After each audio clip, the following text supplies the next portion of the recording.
pare, so ayun, nandito na naman tayo sa ating panibagong food trip dito lamang sa San Mateo Rizal. Ito yung Goto Maro. Ayan. So ayun, nagpunta tayo dito ngayon sa San Mateo. Syempre, pagpasok nyo sa loob guys, sa inyong counter nila, diyan kayo o-order. Makikita nyo napakalawak naman nung kanilang lugar at syempre napakalinis. O, diba? Ayan, napakaaliwalas, no? Masyadong maliwanag. At syempre, ito yung kanilang menu. I-screenshot nyo na lang kung interesado kayo, syempre.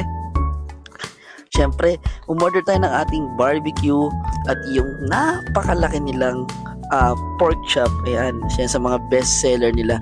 Noong mga panahon na to nagpunta kami, wala kasing bone marrow. At syempre, umorder din tayo ng ating gulay kasi daw, kailangan daw natin yan. So, natin maggulay.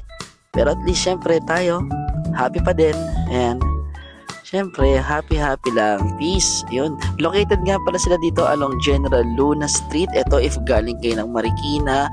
Dito sila sa right side. Ayan. Tapat nga pala sila ng China Bank. Ayun.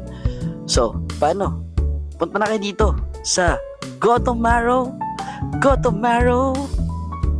Peace.